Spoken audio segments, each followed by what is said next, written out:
Don't take the presence of the storm to indicate the absence of God. Sometimes when you enter into a storm, and there are all kinds of storms, health storms, physical storms, financial storms, emotional storms. There are all kinds of storms. I'm not talking about the storms that rain down water and the lightning and the thunder and all of that. I'm talking about storms that other people can't see. Undetectable storms. Storms that make people think you haven't been through anything.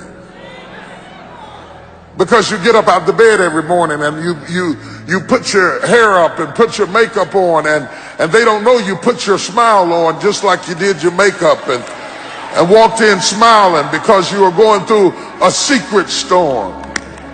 See, when you're going through a visible storm, somebody will hand you an umbrella or a raft or some help or some assistance because they are aware of your suffering.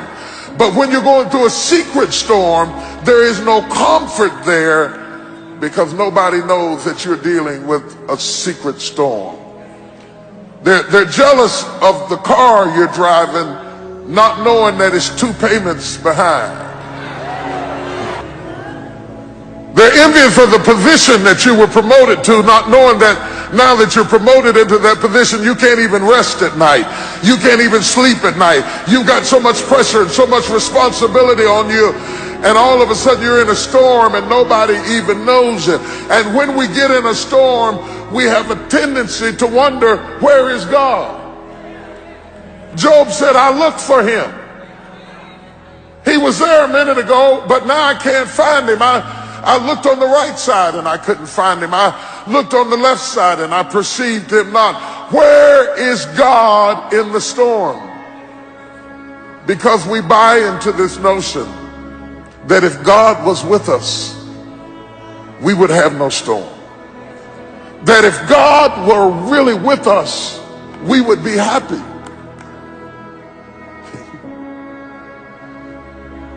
That if God were really with us, everything would go smoothly. That if God were really on our side, we would have no family problems.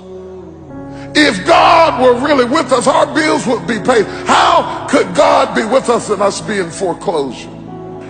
Job said, I can't figure it out. How could my kid die and God be with me? How could my house be on fire and God be with me? I looked for him. I looked for him. I didn't see him. I looked on the right. I didn't see him. I looked behind me. I didn't. You said you had my back. I didn't see him. I looked in front of me. I thought he'd lead the way. I didn't see him. But you cannot see in a storm. That's why he told you to walk by faith and not by sight. You cannot see in a storm. Don't look for God to be sensual in your storm. He will not appeal to your senses. Your senses add to your comfort.